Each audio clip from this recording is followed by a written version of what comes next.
अल्लाह के नबी के पास एक शख्स आता है, अल्लाह के रसूल के पास एक शख्स, और आकर कहता है कि अल्लाह के नबी मुझे जिना की इजाजत दीजिए। है इस चीज को समझने की कोशिश करिए आप। इजाजत किसकी मांग रहा है? जिना की। और मांग किससे रहा है? मुहम्मदुर रसूलुल्लाह सल्लल्लाहु अलैहि वसल्लम से। दो चीजें समझ लीजिए, पूरी तकरीर समझ में आ जाएगी। इजाजत किसकी मांग रहा है? जिना की। और मांग किससे रहा है? नबी अकरम से। इजाजत किस चीज की मांग रहा है? जो सबसे गंदा काम। और इजाजत किससे मांग रहा है? जो कायनात की सबसे महबूब और प्यारी हस्ती। दोनों चीजों को देखिए आप। सबसे गंदा काम जिना, और जिना की परमिशन किससे मांग रहा है? जो कायनात की, दुनिया की सबसे ज्यादा महबूब और प्यारी हस्ती। अल्लाह के रसूल मुझे इजाजत दी। मुसलमान है, सहाबी है, इस्लाम लाया, नबी को देखा तो सहाबी हो ही गया। सहाबी है, नबी से इस्लाम लाया, लेकिन नया नया है, नया नया है। अल्लाह के रसूल इजाजत दीजिए मुझे। किस बात की? मुझे जिना करना है। दूसरे साहबा कर हट चुप चुप। भाई जिना की इजाजत कोई भी मांगे? यहां तो कोई बीड़ी पीते आ रहा है, मौलाना जर्जीस को देख रहा था। अदब, एहतराम, ठीक है। सोचिए कि वो कैसी कौम थी जो जिना की इजाजत मांग रही है,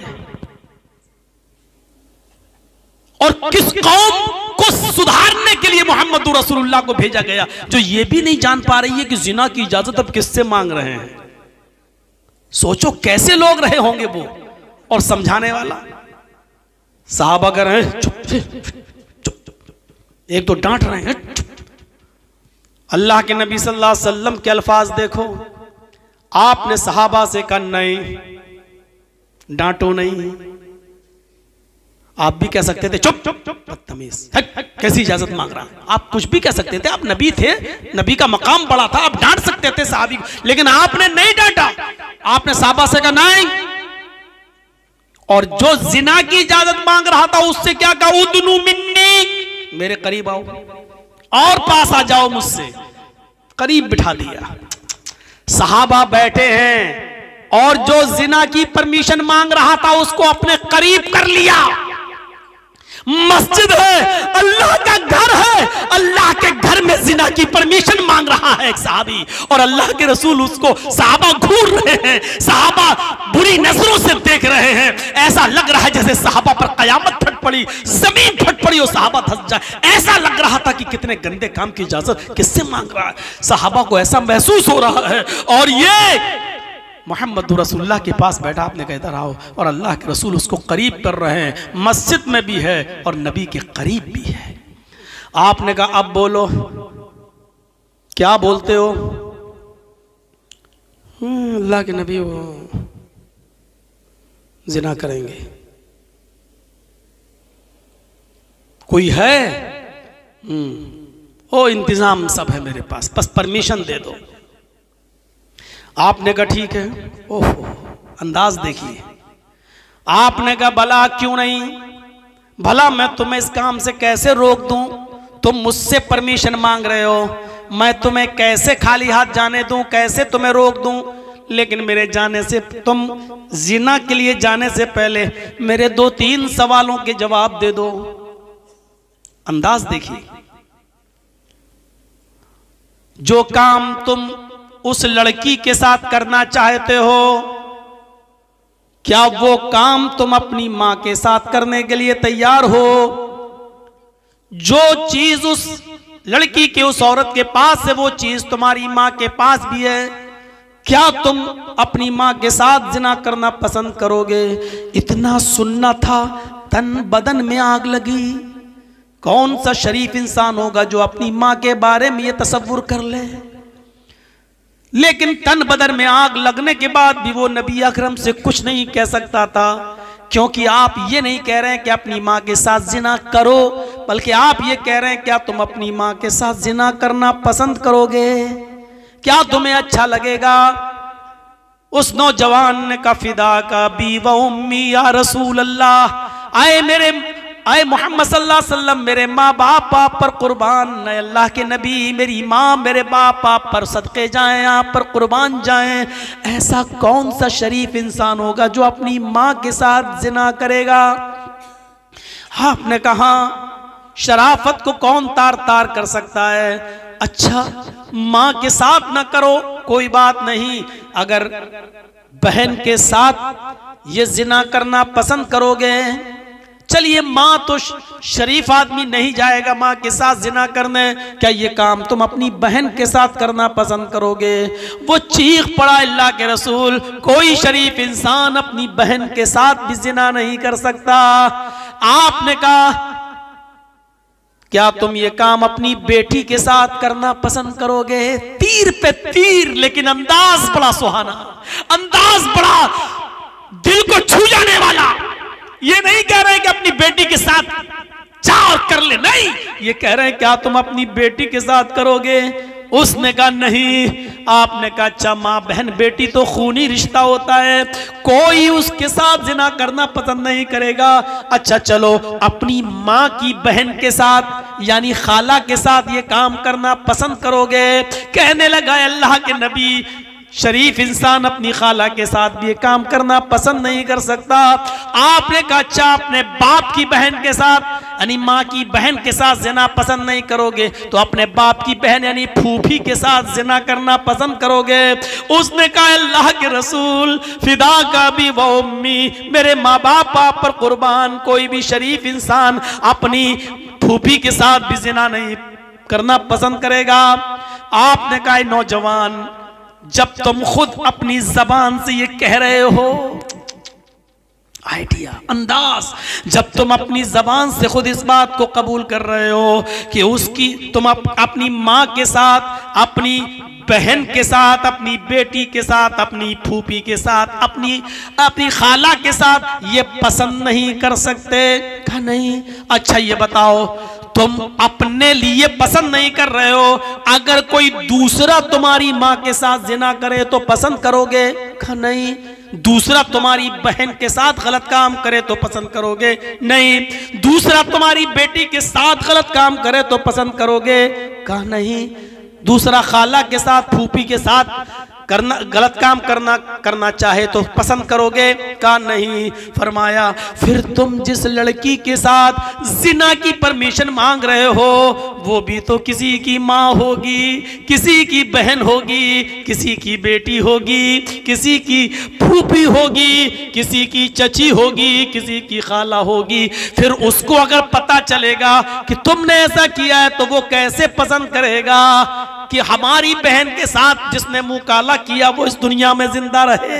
वो कैसे पसंद करेगा जिस तरह तुम नहीं चाहते हो कि मेरी माँ, मेरी बहन, मेरी बेटी, मेरी खाला और मेरी फूफी के साथ कोई गलत काम करे, तो दूसरा कैसे गवारा करेगा कि तुम किसी की माँ बहन बेटी के साथ गलत काम करो? अंदाज अच्छा था, दिल को छू जाने वाला था। अब बताओ तुम्हारा क्या इरादा है? उस नौजवान ने अपना सर आगे बढ़ा दिया और कहा अल्लाह के रसूल मेरे सर पर हाथ फेर दीजिए और मेरे लिए अल्लाह से दुआ कर दीजिए कि अल्लाह मुझे इस जिना की बदतरीन बुराई से बचा ले, मुझे महफूज फरमाए।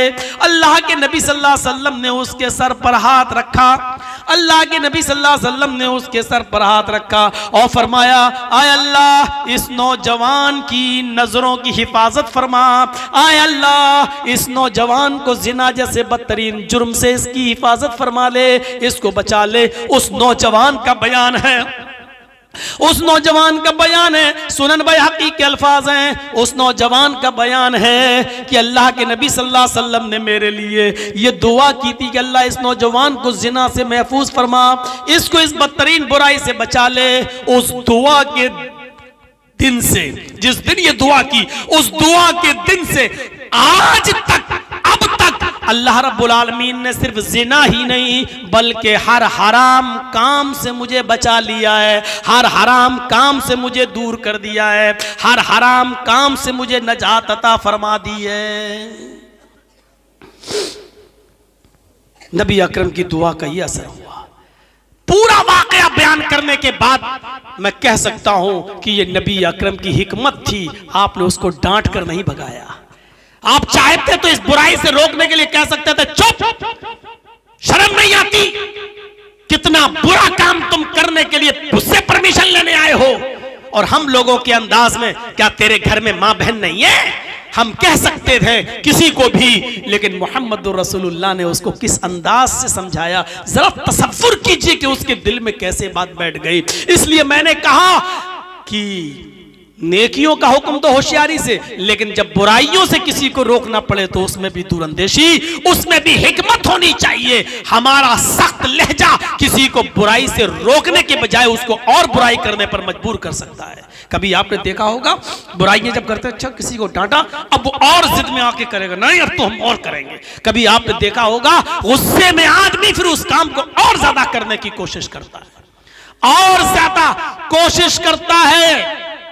अल्लाह के रसूल का मामला तो अपने घर में अपने बच्चों के साथ भी बड़ा अजीब रहा। उम्मे सलमा जब अल्लाह के रसूल के साथ निकाह में आई तो उम्मे सलमा का एक बेटा दूसरे शौहर से था जिसका इंतकाल हो चुका था, और उस इंतकाल के बाद अल्लाह के नबी ने उम्मे सलमा से निकाह किया।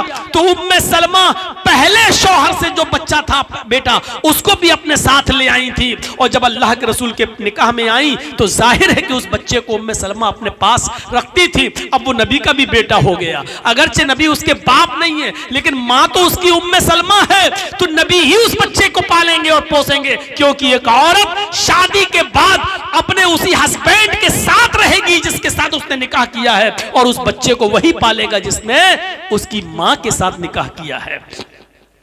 अल्लाह के नबी वो बच्चा चूंकि देहाती माहौल से आया था, इसलिए खाने पीने का तरीका नहीं जानता था। 7-8 साल की गोया की उम्र रही होगी, वो खाना खाने के लिए बैठा तो बैठने का तरीका भी सही नहीं था। जब खाना सामने आया तो उसने पूरा का पूरा हाथ बीचों बीच थाली में डाल दिया और उठाकर इस तरह मुंह भरने लगा।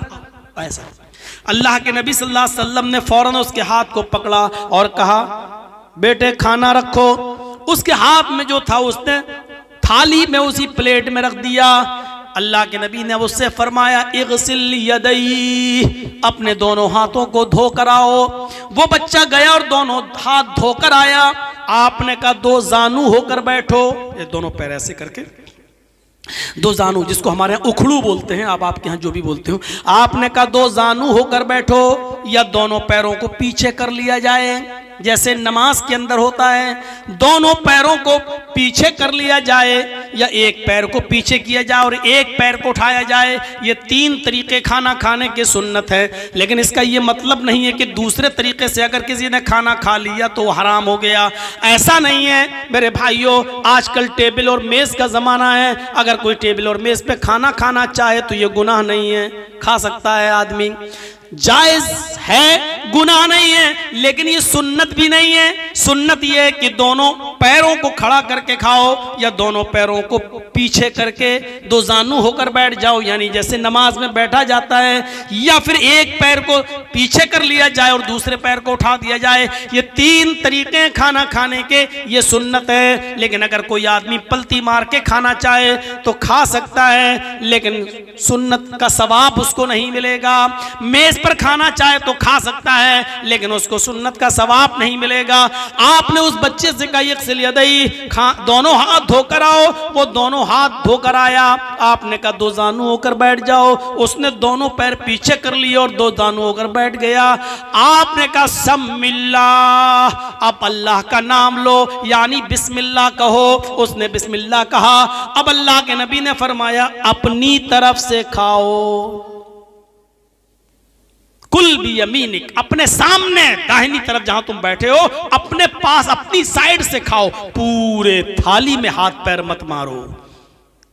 जब एक थाली में सब लोग खाते हैं ना, तो हम लोग यहाँ सिस्टम बड़ा अजीब है। लोग देखते रहते हैं कि अच्छा माल किस तरफ है तो उस तरफ हाथ बढ़ा देते हैं। ये लेग पीस कहाँ रखा है, इधर चाप कहाँ रखी है, इधर है। तो ये तरीका गलत। अगर एक थाली में आप खा रहे हैं तो आप अपनी तरफ से खाइए, वो आपकी किस्मत है कि आपको लेग पीस मिल रहा है या नहीं मिल रहा है। अपनी तरफ से सब, हर आदमी को अपने अपने साइड से और अपनी अपनी तरफ से खाना चाहिए। तो अल्लाह के रसूल ने उसको ये सिखाया, समझाया इस्लाह की, लेकिन कितने प्यार से हम होते तो बड़ा हो रहा हूं, अकल नहीं आ रही है। हम अपने बच्चों को भी नहीं समझा पाते हैं सही से।